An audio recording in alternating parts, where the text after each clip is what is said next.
A few moments later. What? What the fuck? Alien Isolation is a game I had never anticipated playing, let alone on the hardest difficulty. It was one of those games that had solidified its place as one of the most challenging experiences in the survival horror niche, and made me incredibly apprehensive to give it a go. It wasn't like I wasn't interested in the concept. A survival horror experience set 15 years after the events of the original film sounded awesome. Actually being hunted by the xenomorph, not so much.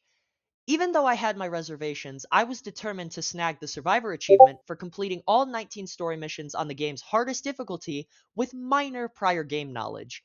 So, what exactly did this game have in store for me? Well, a relentless alien AI that was never less than 1 or 2 rooms away from me at all times, non existent resources and maps, claustrophobic hallways, manual saves, a warped motion tracker, and no heads up display. Did I mention that this was my first playthrough? While all of this was a lot to comprehend, especially at the beginning, some things too late to be useful, I knew that I had what it took to be considered an experienced survival expert, and I wasn't getting off Sevastopol Station without my achievement. The game begins with my introduction as Amanda Ripley, Ellen Ripley's daughter, driven by a fierce curiosity surrounding my mother's disappearance 15 years prior. Working as a mechanical engineer to remain in the region where Ellen went missing, I am invited on board the Torrens, a commercial freighter, to be transported to Sevastopol Station, the location of the Nostromo's flight recorder and the last known record of my mother. Upon arrival, the crew of the Torrens acknowledges multiple warning signs that things aren't quite right with the station, and yet still decide to proceed with their plans to board. Despite the damage on the docking port, the captain authorizes an EVA. Unsurprisingly, the EVA went badly. And by badly, I mean... You're doing good, Tim. Just keep moving! Taylor Ripley, hold on!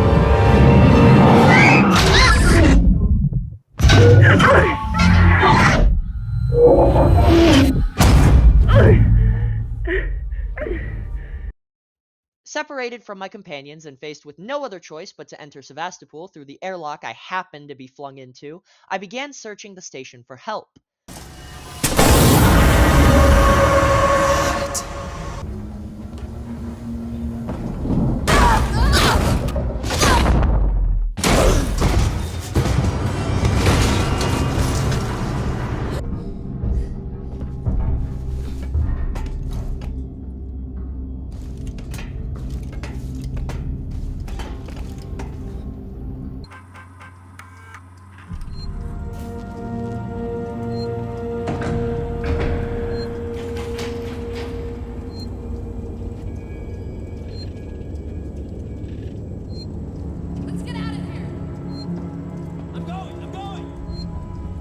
After observing the torrents drifting near my location, I decided that my next best option was to contact the ship. Unfortunately for me, the door I needed to access was blocked off by a brace that could only be removed with a maintenance jack. This was the core structure of Alien Isolation's objectives. Location A was restricted because the key item needed was in location B, which had some kind of threat blocking me from accessing the item. Once accessed, I was forced to backtrack to location A. While simple in principle, this pattern got very convoluted very quickly, especially when the developers decided to add multiple locations, A and B, in later missions. Luckily, the maintenance jack was a hop, skip, and dead body away.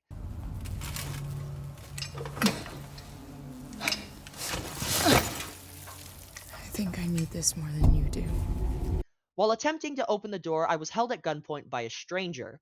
After promising the man a place on the Torrens, he reluctantly lowered his weapon and revealed his name to be Axel. He became a tour guide of sorts, aiding me with navigation to comms. Along the way, Axel taught me the fundamentals of surviving, such as keeping distance from others, keeping quiet, utilizing the vents, collecting supplies when able, and using distractions when outnumbered.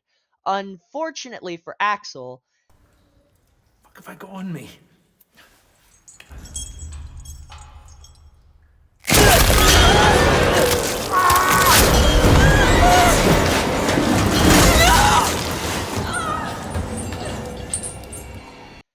this forced me to flee onto the transit car and explore the station alone once again.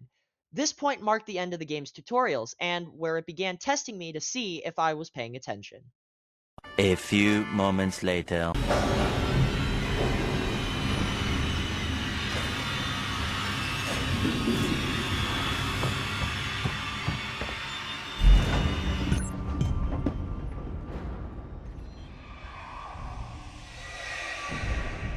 Remember how I mentioned I had minor prior game knowledge?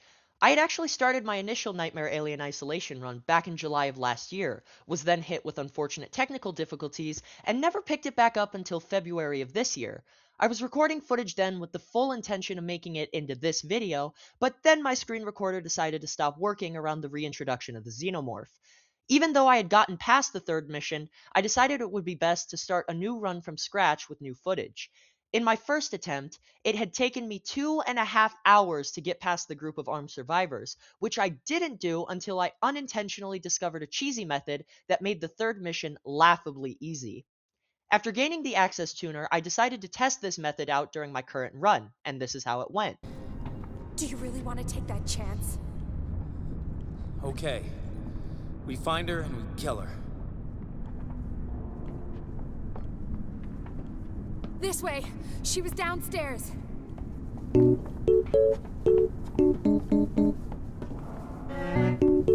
See anything yet?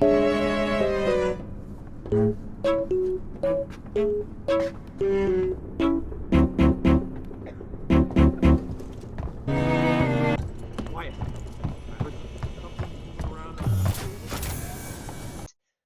After the survivors decided not to pursue me into the lower levels, I eventually came across the Nostromo's flight recorder. Shockingly, much like my screen recorder, it didn't work. To top it all off, a security lockdown activated, forcing me to meander through the tech workshop in search of the main console to shut it off. It didn't take long for me to find what I was looking for, considering that the replacement part for the hack tool was readily available in the same room as the flight recorder. I decided to loot various rooms in between, until eventually making it to the console. The moment I started clicking buttons, this happened.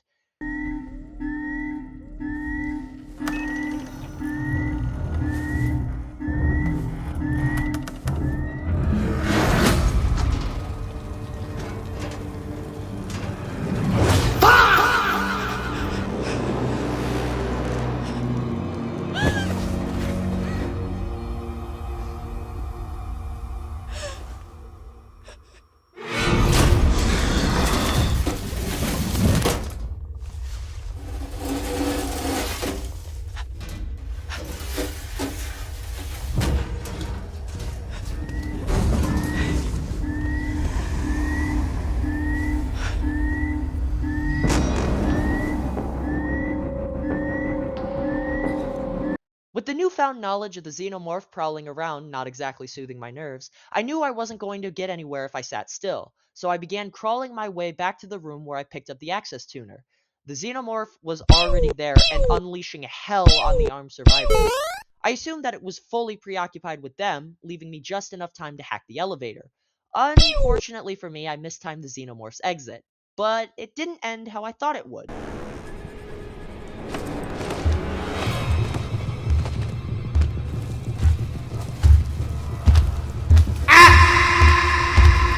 To say that I was surprised would be the understatement of the century.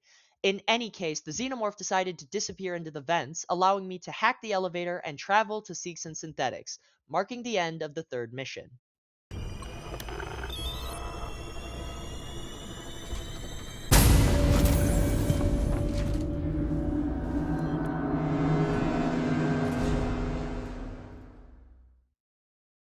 Anything from this point onward was a genuinely blind playthrough, so I decided to exercise absolute caution while navigating Seeks and Synthetics. I wasn't totally wrong in doing so, as the fourth mission introduced these miserable bastards, the Working Joes. It was clear from the moment their lifeless expressions entered the picture that they would become yet another roadblock for me to overcome. Fortunately, they weren't going to be a problem, as long as I didn't ignore their passive-aggressive warnings.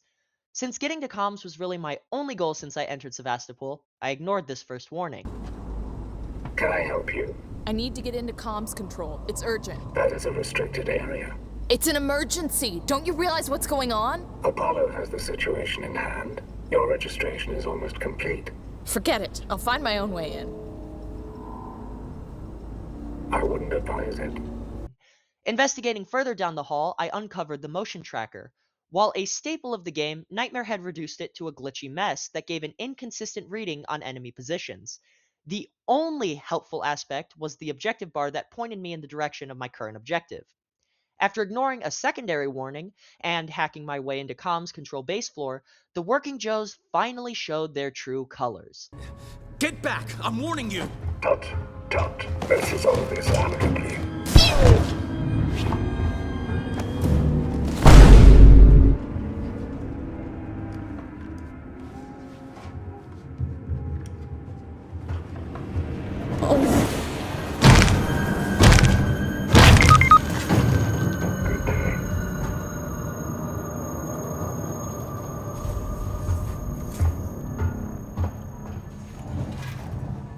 Seconds later, I learned how dangerous cameras could be.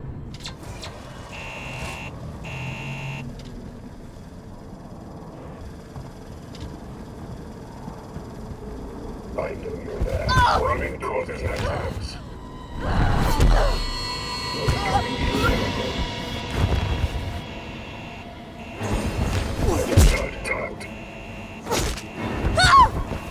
Tut, tut. Not my finest moment, but it made me aware of the game's rewire system, which would help me disable alarms, cameras, and weaponize other Sevastopol systems later on. With the pesky camera shut down, I entered the elevator to comms. One would think that finally getting there would mark the end of this mission, but no. I then had to actually make communications. This is where I learned how annoying working Joes could be. Where are you going? The full recording seeks on the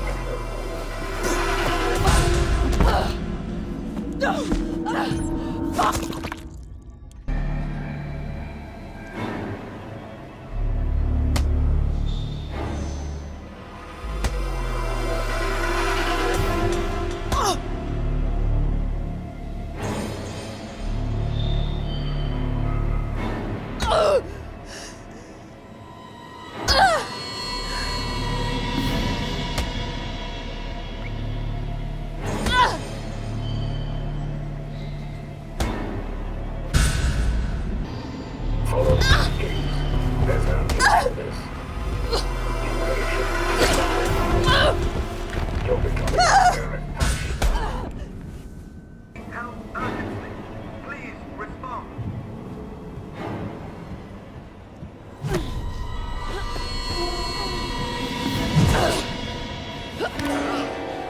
Anyone there? Anyone hear this? We need help. We need help urgently. Please respond.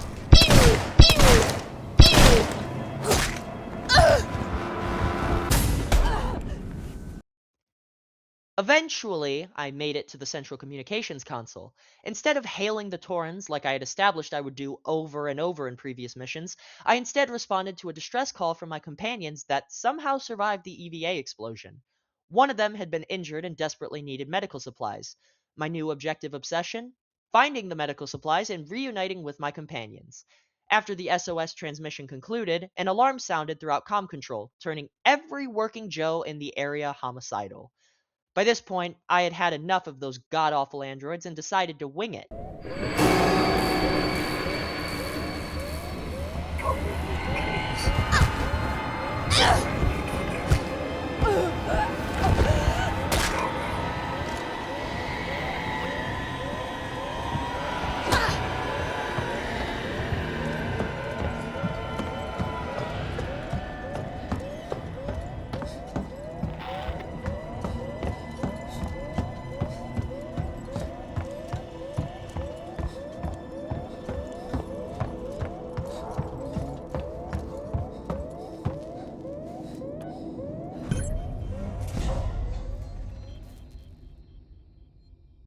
Lo and behold, running actually worked, which meant I was able to make it back to the elevator and out of Seeks and Synthetics, as well as Mission 4.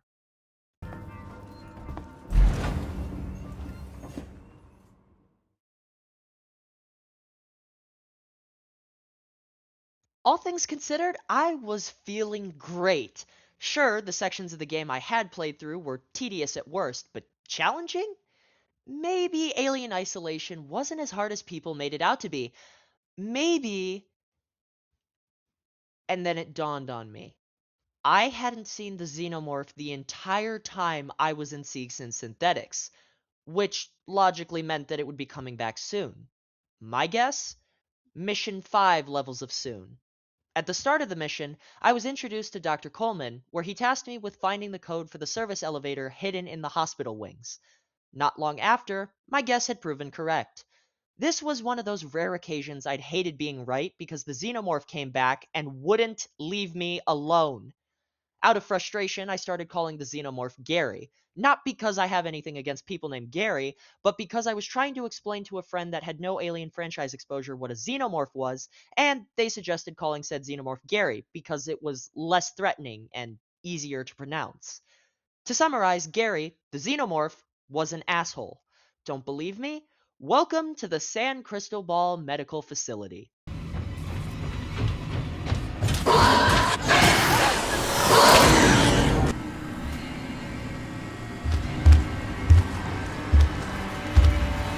I got this!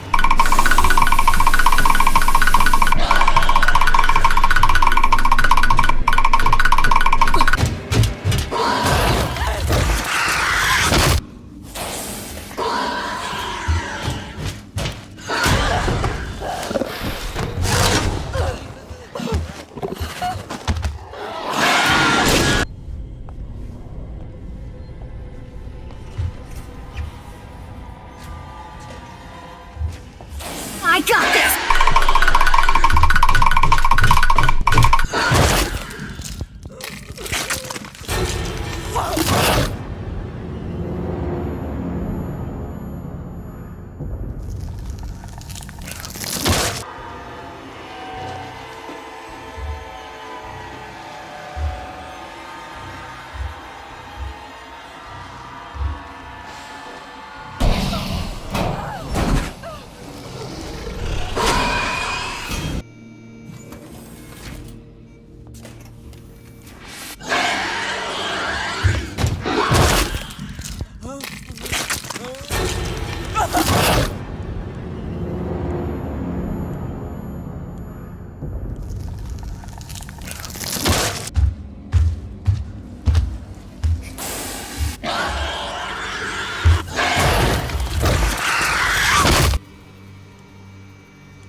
Bruh.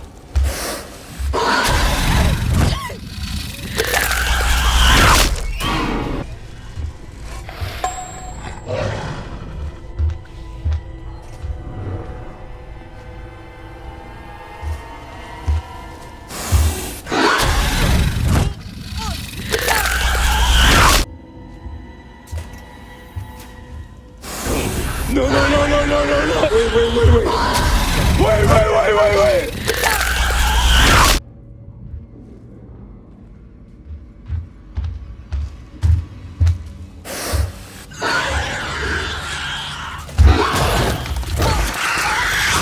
Even though I found the keycard, I didn't find the medical supplies or my companions, and as if to rub salt into the wound, I had to descend even deeper into the facility. NANI?! お前はもう死んでいる。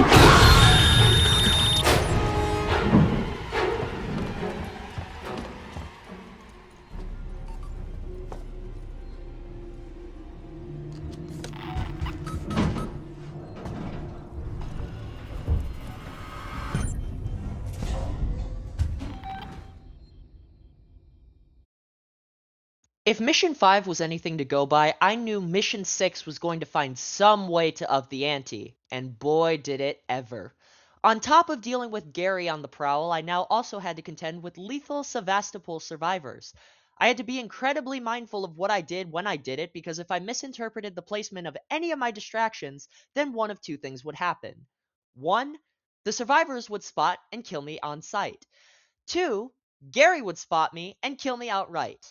Either way, the odds were not in my favor, and resulted in what I would like to call the San Cristobal Massacre.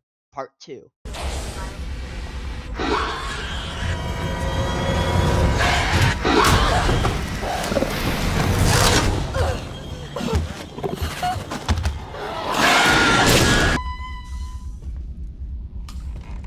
Bruh.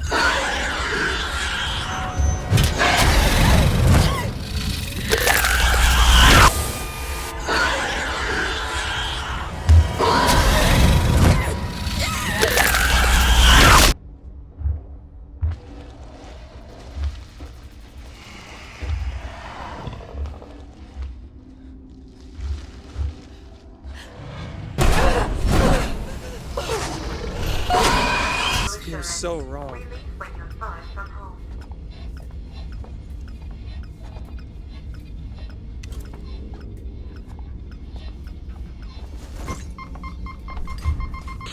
I'm gonna go check it out.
A few moments later. Do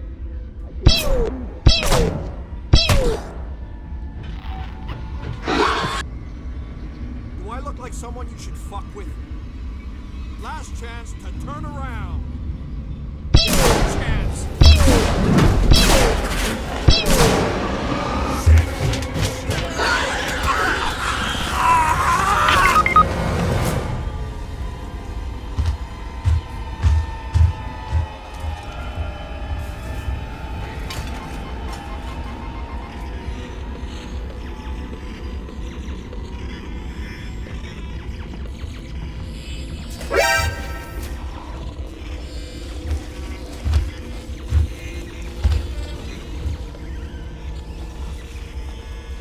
At some point, I came across the medical supplies I needed for my companion, and after a decent amount of failure, this happened.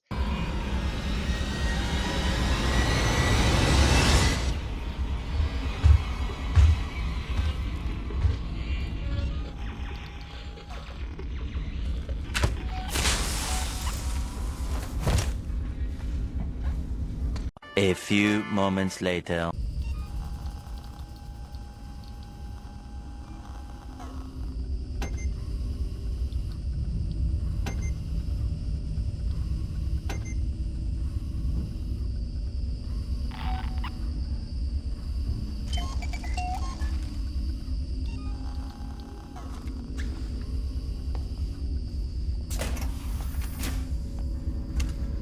All transitory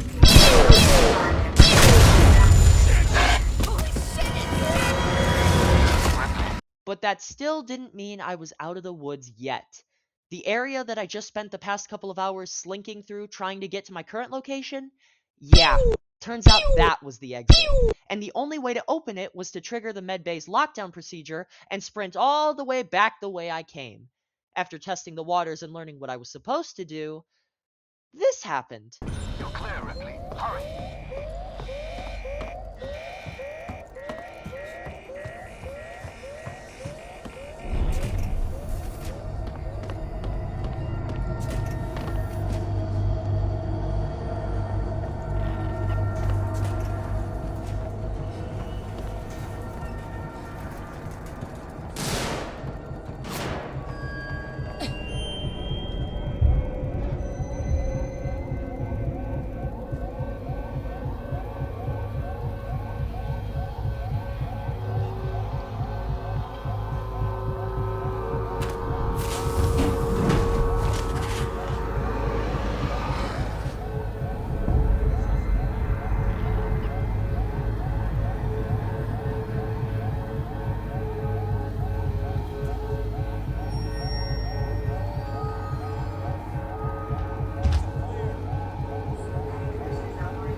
I thought after all of that, I would finally be able to breathe easy.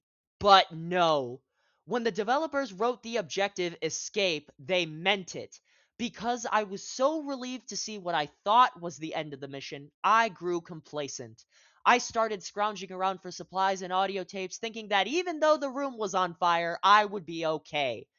Then, after a few moments, Good. My name is Julia Jones, and I'm a writer covering Sevastopol's decommissioning. I was hoping to interview you about your experiences on the station. I thought the game was glitched. I didn't even once consider the possibility that dying in that room was an intentional mechanic added in by the developers until I read this.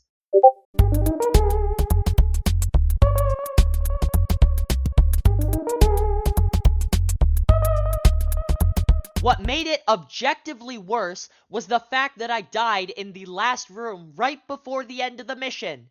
So, back to the lockdown procedure sequence. After another handful of attempts, You're clear, Ripley. Hurry.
I made sure to take full advantage of my second successful attempt and didn't waste any time jumping up the ladder and climbing through the vents to enter the elevator that would finally take me out of the medbay and Mission 6.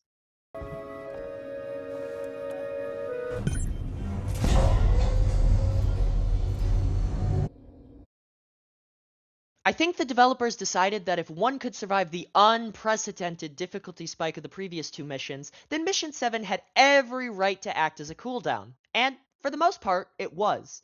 After surviving the second of many explosions, I was tasked with finding a replacement part for the elevator to get back to Seegson Synthetics.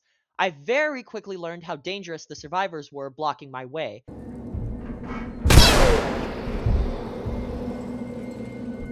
They were, fortunately, a problem that stealth could solve. Gary was still on the hunt within the next couple of rooms, but because I was playing so cautiously, he rarely, if ever, made an appearance. I also learned that exploration was just as dangerous as the xenomorph. My uncertainty of the layout combined with the atmosphere made for one of the more tense stretches of the game, except when this happened.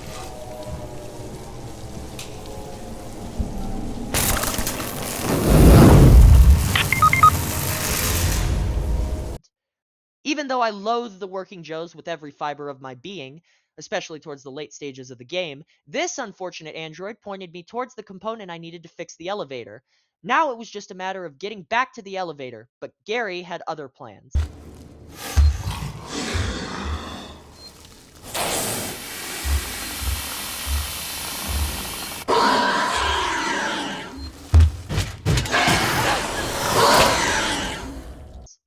While that was annoying, words could not express my frustration when this happened. This is horrible, huh? What was that? We're having a bad day, and you're making it worse. Get out of here. Just keep walking. You want something?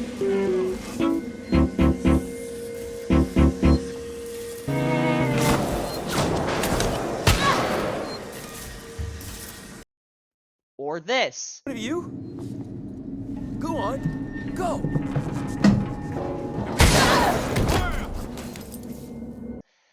After those moments, I eventually remembered that I had 3 flares that I could use to distract them. I kind of forgot that flares not only distracted Gary, but if lit strategically, could also distract survivors. 1 flare later, and I was finally able to take the elevator back to the synthetic fluid plant? Yeah, turns out there was one more stop on my trip back to the Seegson Synthetics transit station. Luckily, it amounted to 2 pistol shots. I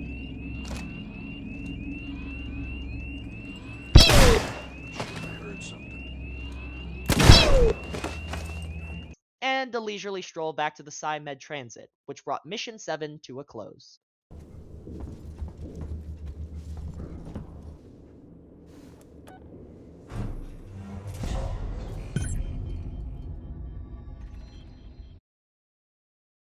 Mission 8 reintroduced me to how bullshit close encounters with a working Joe could be. Tasked with reactivating the transit to get to the Marshal Bureau, I just had to mess with a couple of computers and authenticate the system's reboot. It wasn't challenging enough, so naturally there had to be the inclusion of not only the begrudging technician who locked the system down, but an aggressive android as well. I was really trying to watch my supplies, particularly my ammo, so I resorted to using the maintenance jack to deal with my problems. While the technician was laughably easy to deal with, the android, not so much. You really shouldn't be here. Keep on. Every single step strange. What are you doing? There's no push. But now. Tap, tap.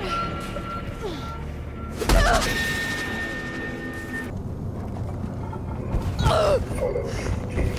Let me know. After all of that, beating the tar out of that particular working Joe was incredibly cathartic. The reason there was so much going on in close quarters was because the gas torch was 2 rooms away. While initially useless, it became an undeniable asset during later missions, especially when I needed an alternative route to travel. With the transit up and running, I could then make my way back to the others in the Marshal's Bureau and end Mission 8. A few moments later. Please call for Solomon's habitation tower.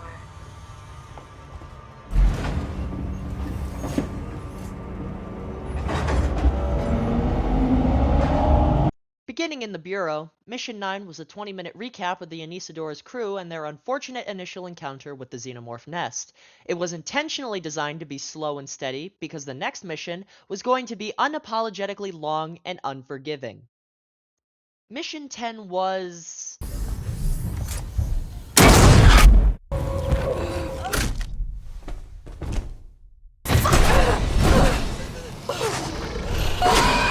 a lot. But before it became too much to handle, I was given the flamethrower.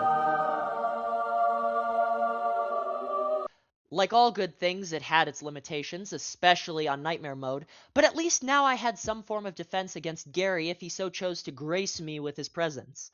Unsurprisingly, he became way more active from this point forward, meaning I had to learn to discern between a stealth moment or a kill him with fire moment. There was no clear intention behind Gary's actions because of his adaptive hunting, so I relied on dousing him with fire any chance I got. Believe it or not, I was still mindful when I fired off the flamethrower, because I never knew when or where I needed it again. With the maze-like layout of Mission 10, this reservation paid off. The plan was to seal off as many entrances and offshoots as possible, so that way Gary would be trapped. I died a couple of times, of course, trying to figure out where I was supposed to go, but it didn't take more than shutting off a couple of generators. Doing so netted me access to a server farm that needed security finalization, where Gary was already on patrol. Again, I only died a couple of times, and I think that was in large part thanks to the fact that I finally came around to this mission's core gameplay loop. See Gary? Stealth past him. Stealth not an option? Burn him. While that was enough for me to get to the elevator of Gemini Exoplanet Solutions, it wasn't enough for me to spare flamethrower fuel, meaning I had to play hide and seek with Gary all over again in the next series of rooms. And, Gary didn't exactly take too kindly to my scorched earth approach from earlier.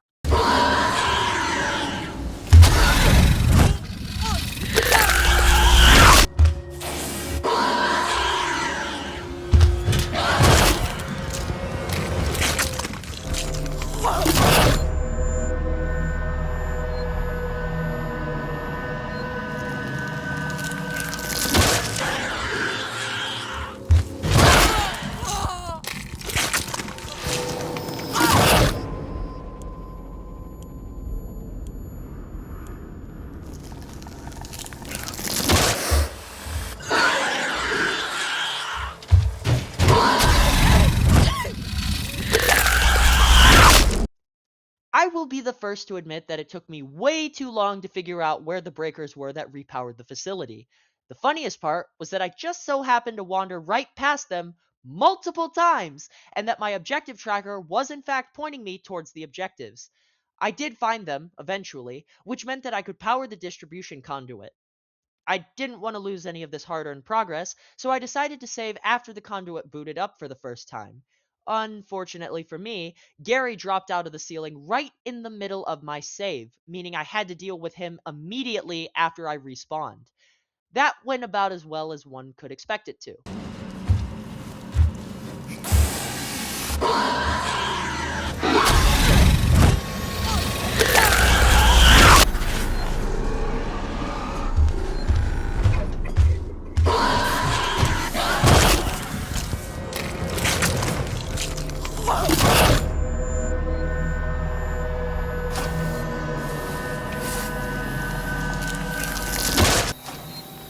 I got this!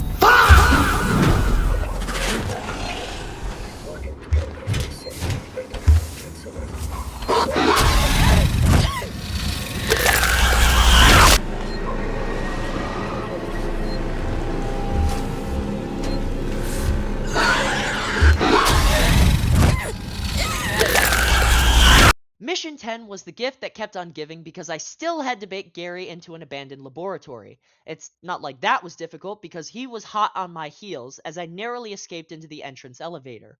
Upon arrival, things were quiet until I powered up the lab. With everything back to function, it was forcefully ejected from Sevastopol while I was still inside. Not only was I tumbling out of orbit, but Gary was still hunting me down.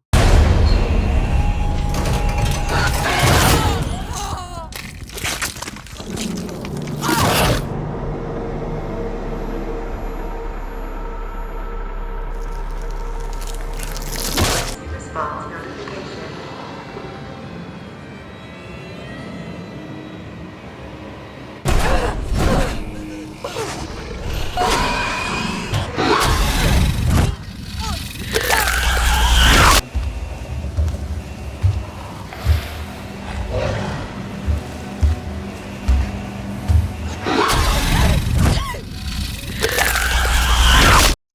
While all of that was going on, I also had to wait for an airlock to depressurize.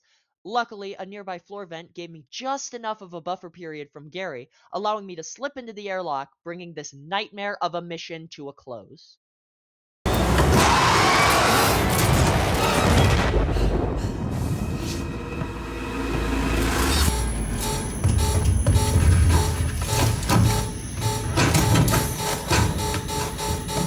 Obviously pissed off about being flung into space, Mission 11 was at least kind enough to confirm that Gary had been destroyed with the lab, so it wasn't like the past couple of hours were for nothing.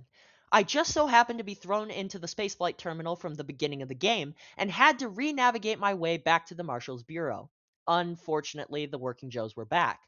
Fortunately, Mission 11 gave me a shotgun, which balanced out my ability to deal with all the threats along the way. After a lot of trial and error, I was reintroduced to lethal survivors and an armored variant. While annoying at first, it was nothing that a little creativity couldn't solve.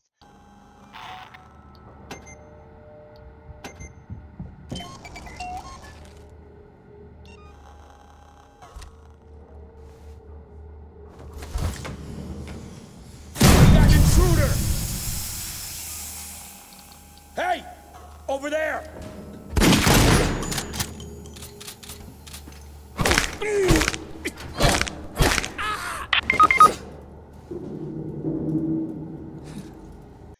Not long after, I made it to the Bureau, only to witness the wake of the Working Joe's homicidal tendencies. Ricardo was the only survivor who begrudgingly agreed to cover for me while I searched for Samuels and Seeks and synthetics, which meant that I had to navigate back to the transit station. Through an army of androids. This is an entirely unauthorized alert. Please stop interfering.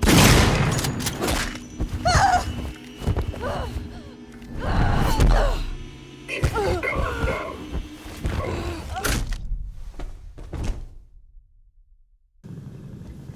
My turn now.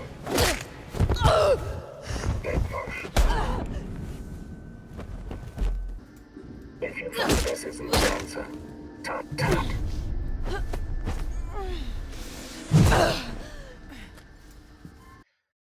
Eventually, I decided to make a break for it and only fought when absolutely necessary. Come with me, please. Do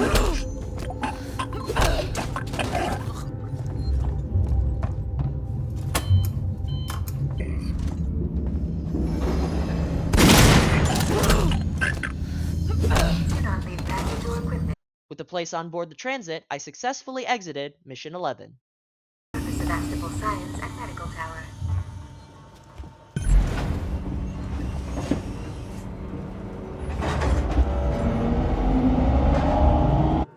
If Mission 11 was anything to go based off of, especially in regards to where my next objective was taking me, Mission 12 was going to be android-centric, whether I liked it or not.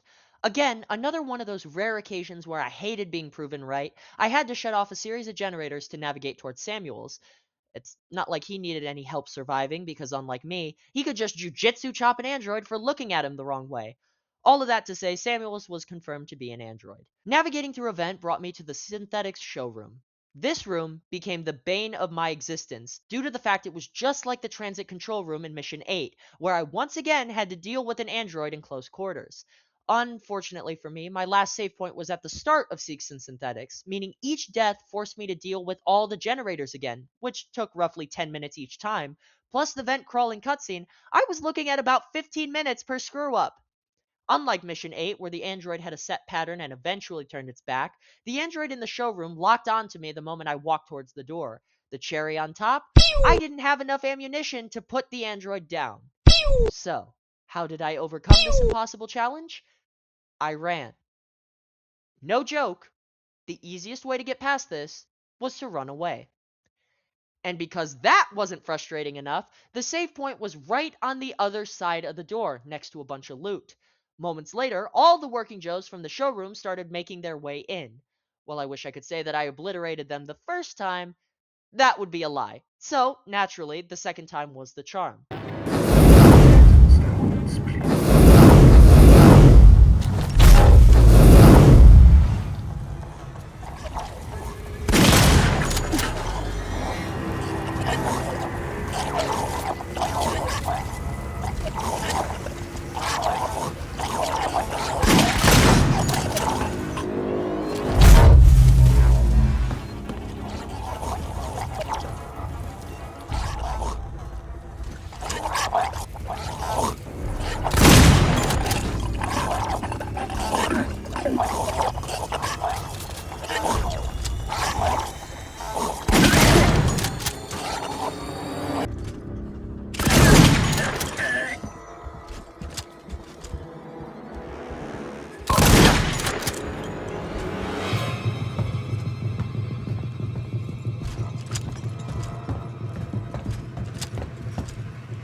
Continuing to follow Samuels brought me to Android Orientation, where the lift across was malfunctioning and forced me to take an alternative route.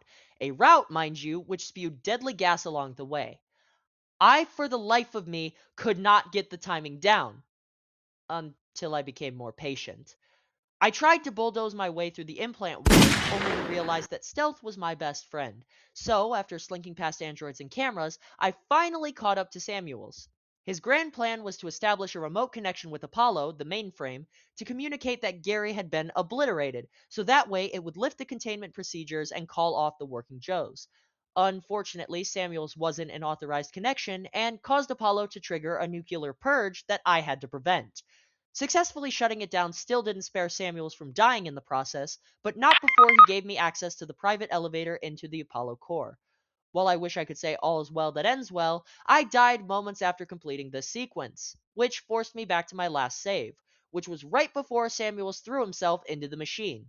One narrowly avoided disaster, again, and I made absolutely sure to save before making Mission 12's exit one of my cleanest getaways of the entire playthrough.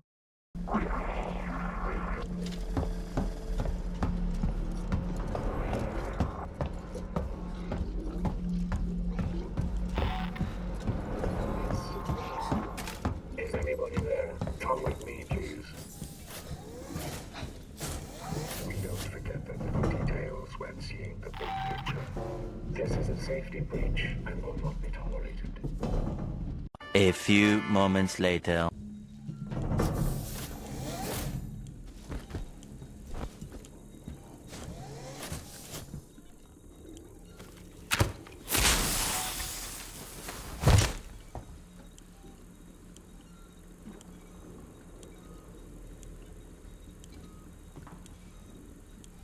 This really won't do.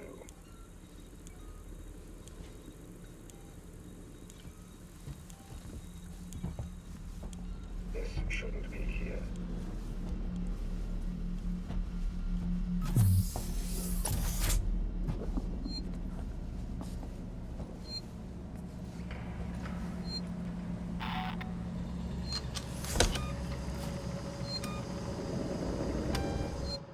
A few moments later. Please call for the Central Apollo mainframe, Sevastopol Science and Medical Tower. Mission 13 was a hop, skip, and jump to the Apollo core. There wasn't really all that much else aside from the fact that my weapons were confiscated and I died twice while making my way to Apollo. But at this point in the playthrough, what else was new? Apollo informed me that I was expendable and told me that routine reactor maintenance had to be done, so I began my journey towards the reactor.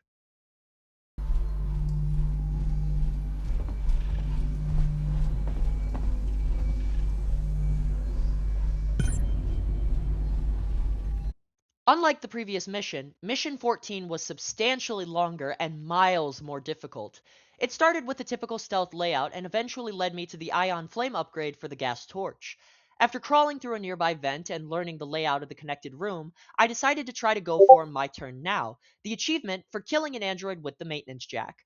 I realized that I could bait the patrolling Joe towards the vent after smacking it upside the head, hang out inside said vent waiting for it to de-aggro, and repeat this process until the droid didn't get back up.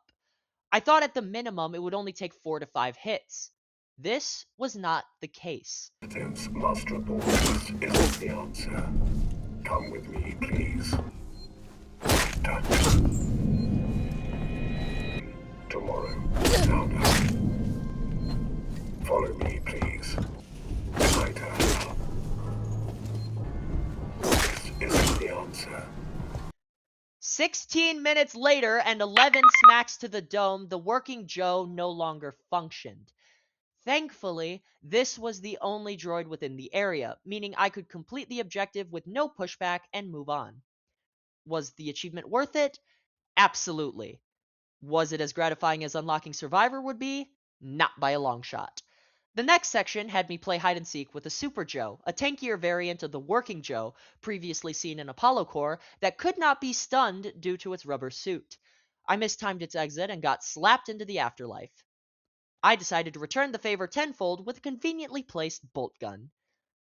Realizing that the terminal unlocked the shutters, blocking the reactor, it was time to make my way through reactor maintenance. Those guys were just the appetizer before the main course. Waiting for me at the base within the central reactor core was a xenomorph nest.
"35 minutes later, my nerves on a wire, my craving for a save point at an all-time high, and Mission 14 was still not done.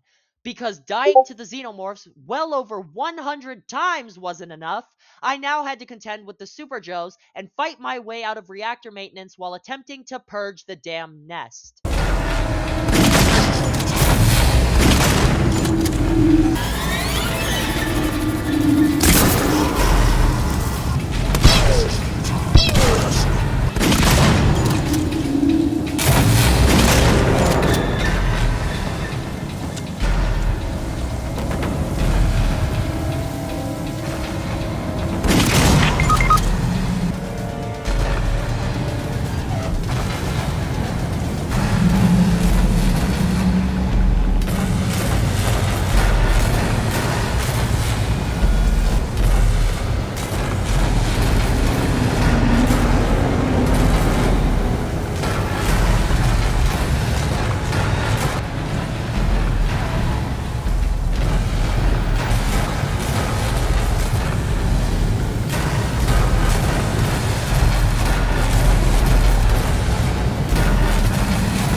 'When I tell you I felt nothing when I finally completed the purge. The game actually had the audacity to piss me off even more than I already was at that point, because the next objective said go to San Cristobal Medical Facility literally moments after I inadvertently unleashed the xenomorphs back onto Sevastopol. I assumed that things were about to revert back to Mission 5 with double the trouble. The Sevastopol Science and Medical Tower.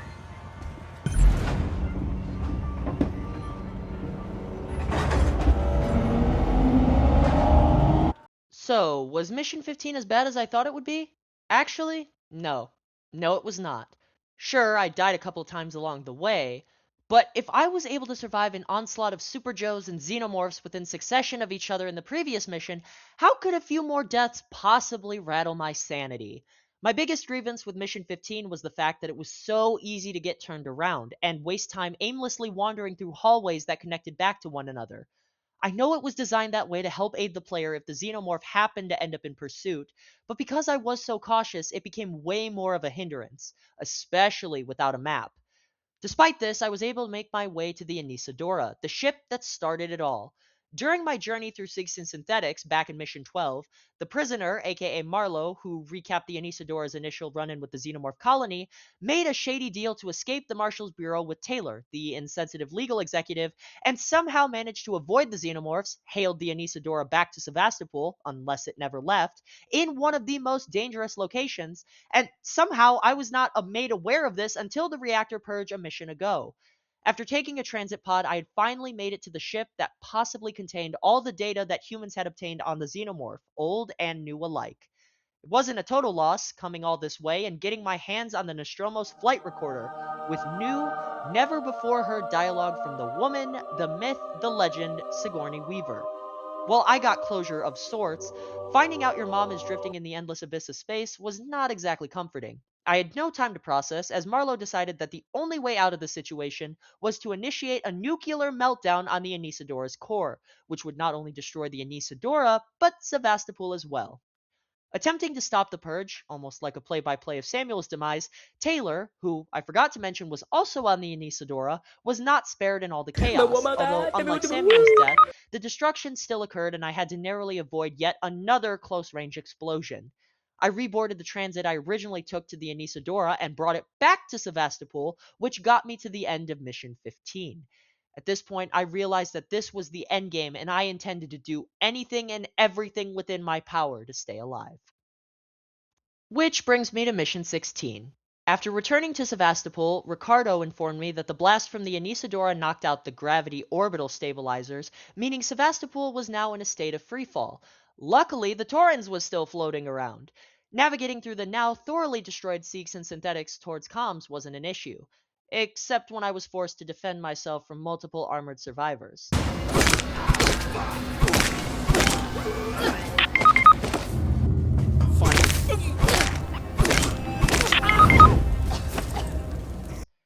After entering the other side of comms, I was able to find the computers that would zero a pair of satellites in on the Torrens location. Like a vast majority of the objectives in this game, it was never that simple, which meant I had to manually unlock the satellites before being able to transmit an SOS, and the only way to do that was a mandatory spacewalk. Outside. On the station. Hurtling into a gas giant. Then I undid the clamps. And walked back. Again, on the station, hurtling into a gas giant. When I returned back to the specialized room in comms, this happened.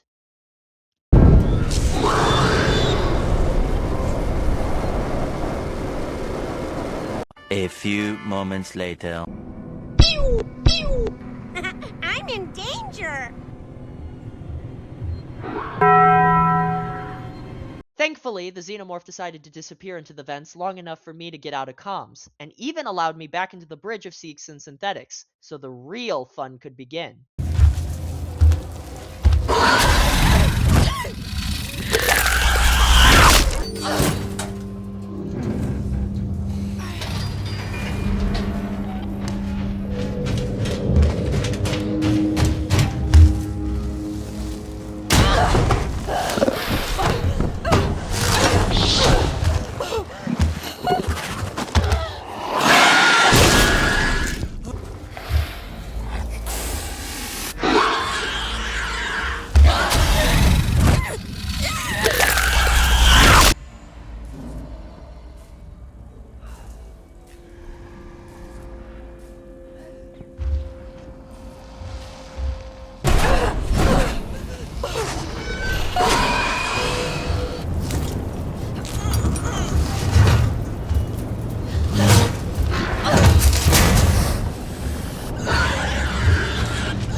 Words cannot express how grateful I was to have finally gotten out of Seeks and Synthetics.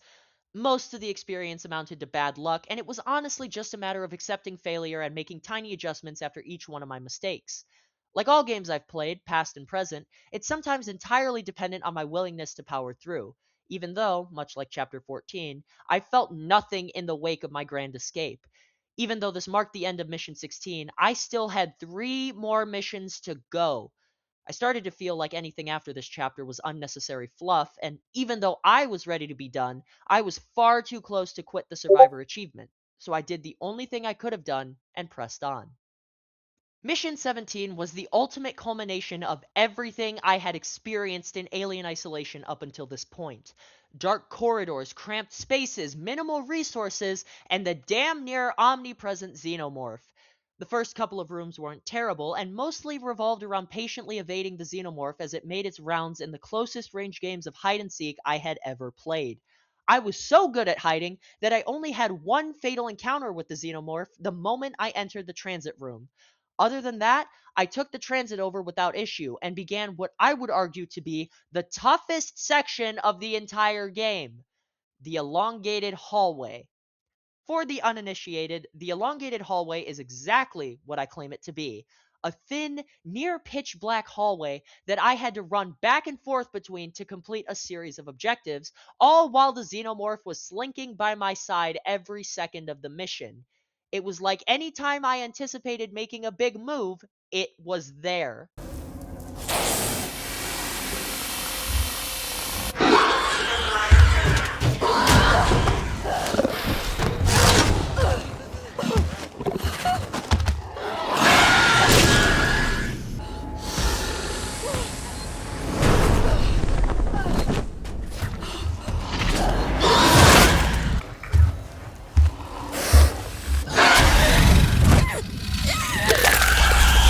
Notified to do so by the orbital emergency procedure.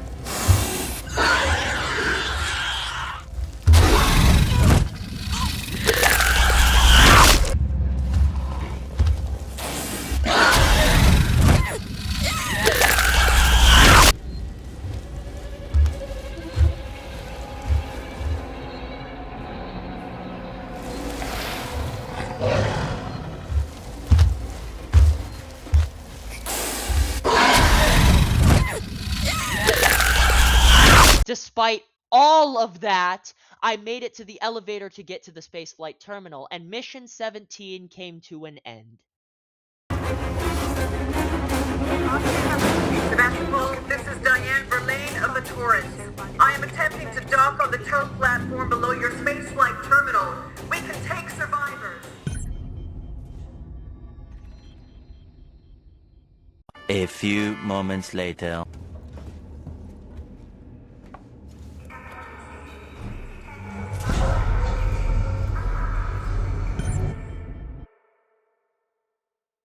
Mission 18 had me running around through comms in an attempt to dock the Torrens near the spaceflight terminal so that I could hopefully and finally get off Sevastopol Station. But, as I've said before, it's never that easy. So on top of dealing with the last few switches and communications I had to push and or send, there were not one, but two xenomorphs on the prowl that were preventing me from getting to the EVA suit when all things were squared away with docking the Torrens. Even when I made it to the suit on the other side of comms, this happened.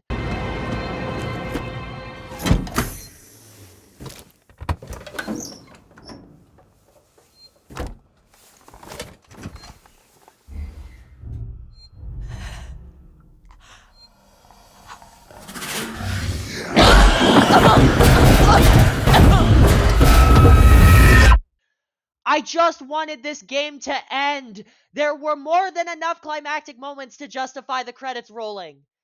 I tried so hard not to let my Alien Isolation burnout ruin the rest of the game. It had to come to a conclusion soon. And it would. After dealing with a series of facehuggers, transit car dodging, and another lengthy spacewalk, I finally got to fling the pursuing xenomorphs into space, destroy Sevastopol, and reboard the Torrens. While there was another mission, Mission 19 was a hop, skip, and QTE that resulted in the official ending of Alien Isolation. Much like missions 14, 16, and 17, I felt nothing when the achievements popped on the screen. But I had done it. The nightmare was finally over, and I could say without a doubt that I was a survivor. So, the question you've probably been asking yourself is, was Nightmare Mode worth it? In all honesty, yes. Yes, it was. While I do think this game overstayed its welcome, especially towards its latter half, it was so respectful of the original source material and made something so challenging and compelling that yes, at times was tedious to get through, but also made for one of the most intriguing survival horror games I've played to date. It was overwhelmingly underwhelming all at the same time, but it was by no means not a cool experience.